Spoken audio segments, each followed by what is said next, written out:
Good morning. Welcome to the Breakfast News on Rajya Sabha television this Friday morning. I'm Aishwarya Kapoor with you. Let us start the news bulletin with the top headlines.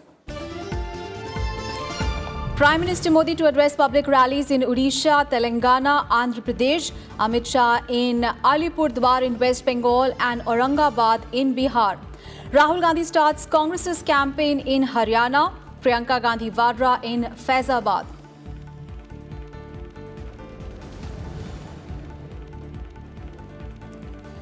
United Nations Security Council adopts resolution to combat terrorist financing. Resolution tells countries to prevent funding for terrorism, especially in its new forms. India calls the UN measure a milestone. London court to hear Nirav Modi case today. Joint team of CBI and ED to request to assist prosecutors in contesting his bail plea.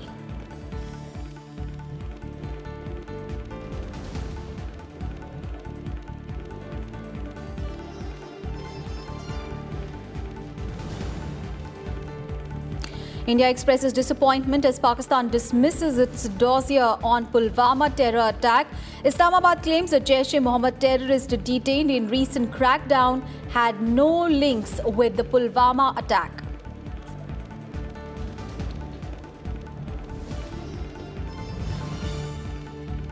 An online application for Kailash Mansarovar Yatra opens. 18 teams of 60 devotees each to lead Yatra from June. 30th of April is the last day to apply online.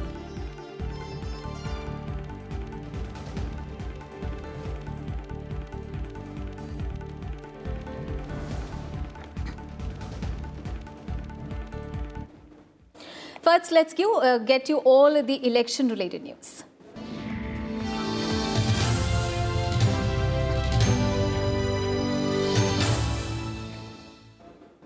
Today is the last day for the withdrawal of candidature for the second phase of Lok Sabha elections. 97 constituencies spread over 13 states and union territories will go to polls in this phase on the 18th of April.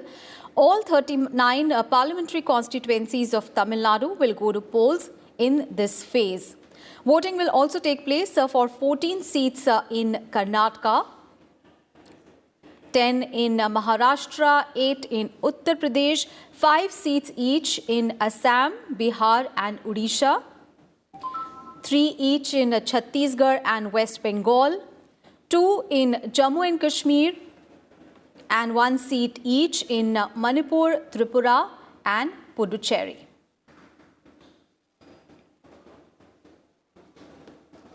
The Lok Sabha elections will start on 11th of April and continue till 19th of May in 7 phases, and the counting of votes will be held on 23rd of May. Also in Odisha, today is the last day for the withdrawal of candidature for second phase on 35 assembly seats.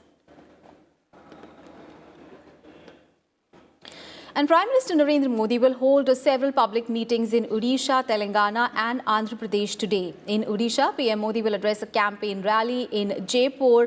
In Telangana, he will be addressing a public meeting at Mehboob-Nagar. The state will witness the first Lok Sabha election after its formation. Mehboob-Nagar's sitting MP, AP Jitendra Reddy, who has been denied a ticket from Telangana Rashtriya Samiti, is also expected to join the BJP in the presence of Prime Minister Modi. And in Andhra Pradesh, PM Modi will address an election rally at Kurnool. All the constituencies where PM Modi are going to speak are going to polls in the first phase on 11th of April. And assembly polls are being held simultaneously with the Lok Sabha elections in Odisha and Andhra Pradesh. And Prime Minister Nirav Modi yesterday launched BJP's election campaign from Uttar Pradesh's Meerut, and addressing an election rally. Prime Minister Modi said that his government has taken decisive actions and has not indulged in sloganeering. He said that there is no such person in the country and no such corner of the country that has been left out of development during his rule. Calling the SP-BSP alliance in the state as political opportunism, PM Modi said that there will be no development in the state if people vote for these two parties. Targeting also the Congress party, PM Modi said that the party is making false promises to the people. जो लोग अरे गरीबों का bank का खाता 70 साल तक नहीं खुलवा पाए, वो कहते तुम्हारे खाते में पैसे डालेंगे। कोई भरोसा करेगा क्या? अरे जो खाता नहीं खुलवा सकता है, वो खाते में डाल सकता है क्या? अभी पिछले चुनाव में 2 लड़कों का खेल देखा। ये 2 लड़कों से बुआ बबुआ तक पहुंचने में जो तेजी दिखाई गई है, बड़ी गजब है जी। भाइयों और बहनों, इन लोगों के लिए सत्ता से बढ़कर कुछ भी नहीं है। And also addressing another rally at Rudrapur in Uttarakhand, Prime Minister Modi blamed the previous Congress-led government for the delays in acquiring military equipment for the country. He said that the party was more focused on commissions from defense deals. He said that the Congress sat on the deal for the Rafale fighter jet as it was focusing on the kickbacks and not on national security. Atal ji की सरकार ने Rafale जहाज खरीदने की शुरुआत की थी, लेकिन कांग्रेस 10 वर्षों तक उस सौदे पर बैठी रही। क्यों? क्योंकि मलाई नहीं मिल रही थी। वायुसेना की जरूरत को देखते हुए इस काम को आगे बढ़ाया और अगले कुछ महीने में ही राफेल हमारी सैन्य ताकत को मजबूत करेंगे। And as Lok Sabha general elections race gather pace, BJP President Amit Shah will hold election meetings in West Bengal and in Bihar. Amit Shah will address his first public meeting at Alipurdwar in West Bengal, and then he will hold an election rally in Bihar's Aurangabad. Congress President Rahul Gandhi will hold an election campaign in Haryana and he will join party's Parivartan Yatra. Besides this, he will also address the corner meetings in Yamuna Nagar, in Kurukshetra and in Ladwa. And Congress's Priyanka Gandhi is going to visit Ayodhya today. She will launch party's campaign for the Faizabad Lok Sabha seat. And TRS President and Telangana Chief Minister K. Chandrasekhar Rao will address a series of election rallies for the Lok Sabha elections today. Chandrasekhar Rao will address 2 meetings on 29th of March for the Nalgonda Lok Sabha seat and in Hyderabad for the Sikandrabad and Chevela constituencies.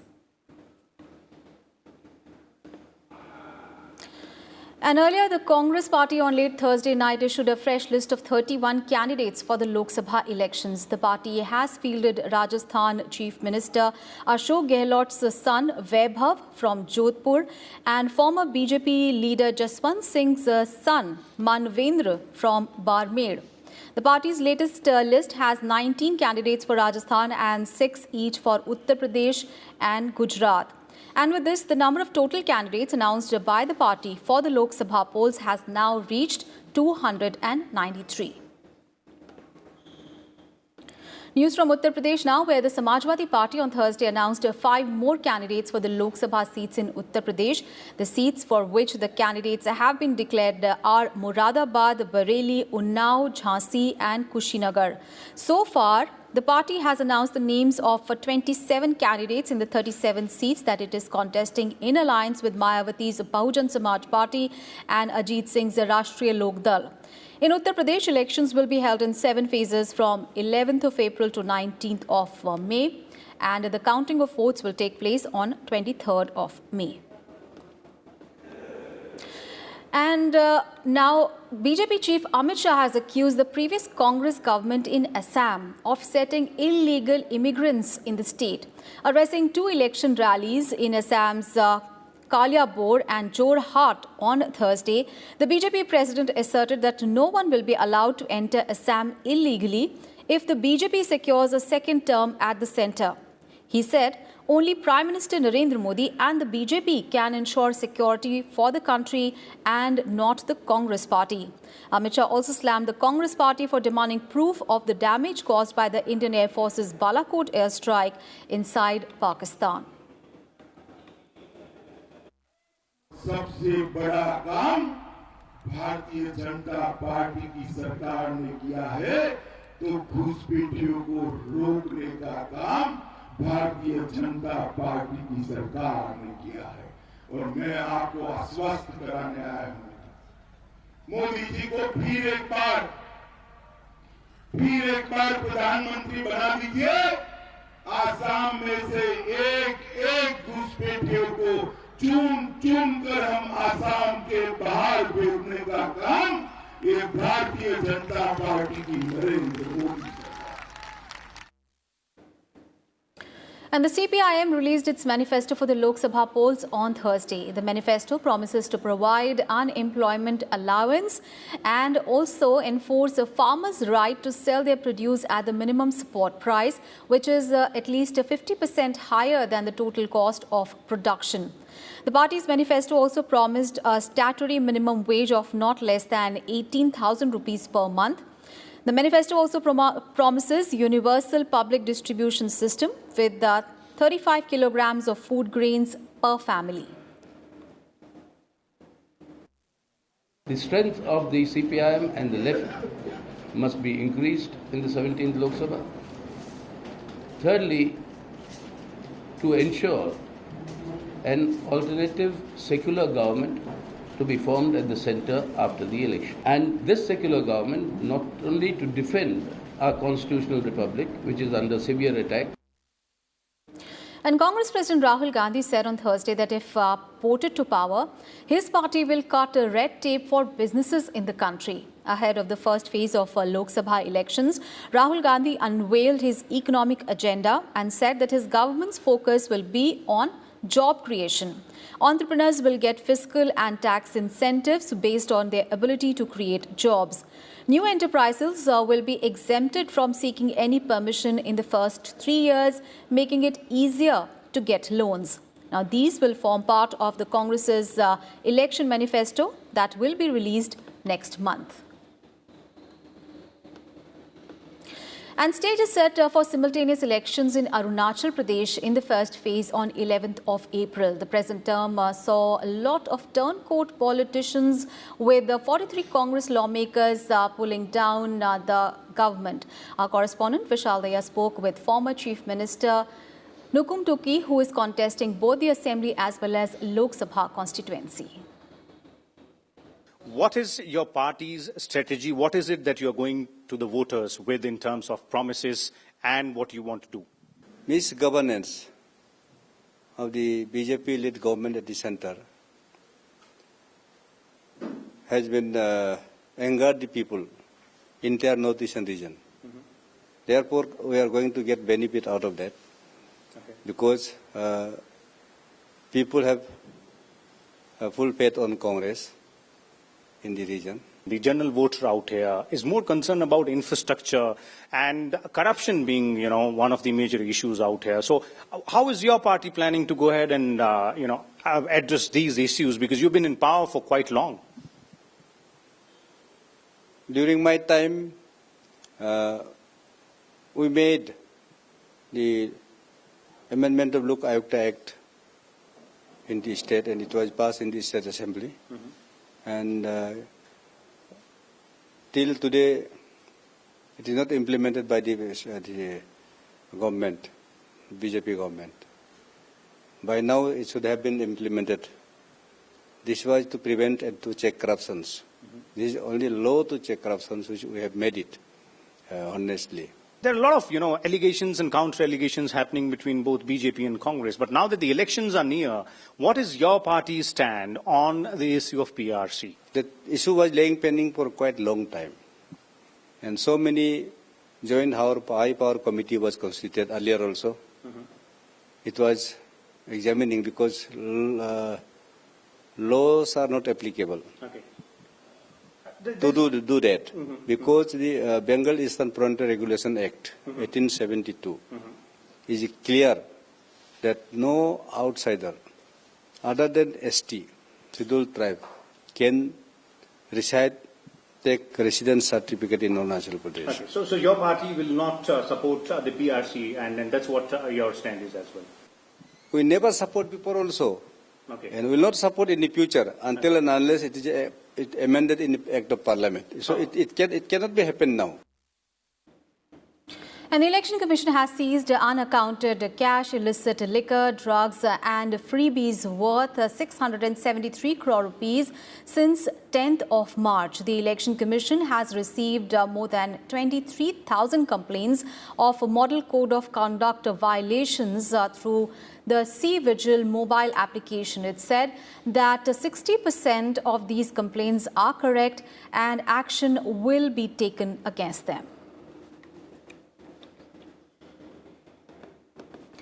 A nomination process for the first two phases of Lok Sabha elections concluded on Thursday. A total of 1,216 candidates have filed their nominations for the two phases. According to the Election Commission, 616 valid nominations for the first phase and 600 valid nominations for the second phase have been received. In the last 5 weeks, close to 1 crore names have been added to the voter list. The first and second phase of elections are slated for 11th and 18th of April. Out of the valid nominations, 493 are the male candidates and female candidates are 45. So in total, we have about 616 valid nominations which have been filed so far. This phase 2, the status is like this. Total nominations filed are 635 for 97 parliamentary constituencies, for which there are 95 for the recognized national parties. For the state parties, there's 16. For other registered parties, the 214. For independents, 253. The male candidates are 538 and the female candidates are 41, totaling 600.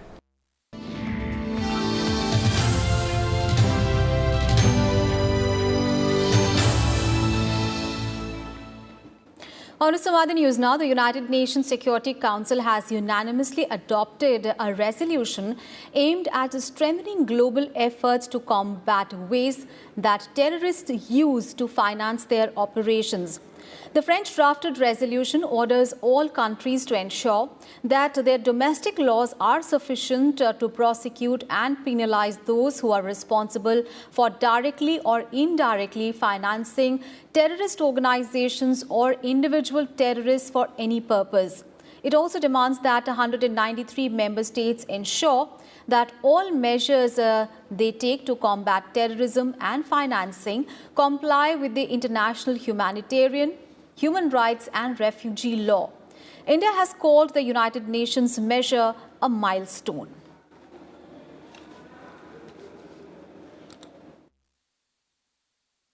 Is a scourge that is tearing at the fabric of societies across the globe. It is a menace that is not quarantined to any region. People now live in fear of terrorist threats in countries across the world. Terrorists rely on resources to sustain themselves and their activities across the world. Effective and sustained efforts at countering terrorist financing is at the heart of the issue of addressing terrorism. We therefore welcome this initiative to bring together in a comprehensive manner various existing norms and regulations. It is a milestone in global efforts to set up a normative framework to criminalize terrorist financing. We specifically welcome the recognition in the resolution of the essential role of the Financial Action Task Force in setting global standards, especially in the context of preventing and combating money laundering, terrorist financing, and proliferation financing. As the saying goes, the proof of the pudding is in its eating. The utility of any council resolution will therefore be in its implementation.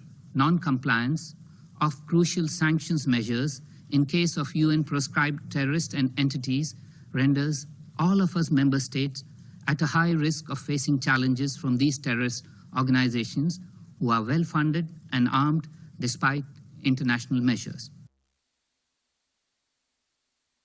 Terrorists are going to be ever more creative in finding ways to violate the rule book.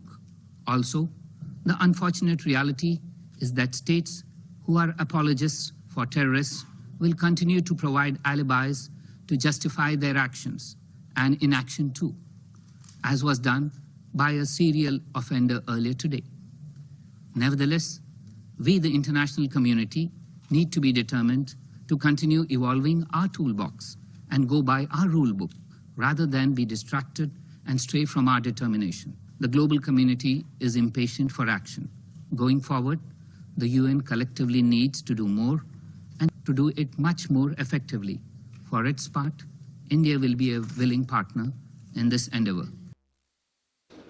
News from Jammu and Kashmir, where 2 terrorists were killed in an ongoing encounter between terrorists and security forces in Jammu and Kashmir's Budgam district today. At least 3 more terrorists are believed to be trapped inside a residential building in the area. 4 Jawans were also injured in the incident.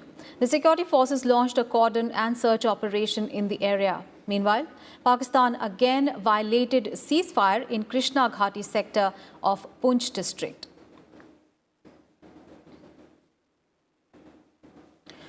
And India has expressed disappointment at Pakistan dismissing a dossier on Pulwama terror attack. India had handed over to Islamabad the dossier on 27th of February to aid investigation into the 14th of February Pulwama attack. However, Pakistan dismissed the dossier, saying that India had given no concrete evidence of the involvement of groups in Pakistan to the Pulwama attack. Pakistan's Foreign Office said that it conducted investigations on the basis of the dossier provided by India, which included a list of 90 members of the proscribed groups and 22 locations of the alleged training camps, but has established no links to the Pulwama attack. External Affairs Ministry spokesperson Ravish Kumar said that regrettably, Pakistan continues to be in denial and even refuses to acknowledge Pulwama as a terror attack. He added that it has not shared the details of credible action, if any, taken by it against terrorist or terrorist organizations based in its territories, and referring to Jaish-e-Mohammed that had claimed the responsibility for the attack. Ravish Kumar said that India was disappointed at Pakistan's response to our detailed dossier on the Jaish-e-Mohammed's complicity in the cross-border terror attack in Pulwama, the presence of its terror camps and leadership in Pakistan. MEA said that Pakistan should abide by the commitment that it had given in the year 2004, where it had vowed not to allow any territory under its control to be used for terrorism against India in any manner, and that Pakistan should take immediate, credible, irreversible and verifiable actions against terrorists and the terror organizations operating from the territories under its control. Remember, at least 40 Indian security personnel were killed when a suicide bomber rammed a car full of explosives into a bus that they were traveling in Pulwama in February. India had handed over the dossier of evidence to Pakistan on 27th of February that Pakistan said listed 90 individuals suspected of belonging to banned organizations with militant links and 22 locations of alleged militant training camps.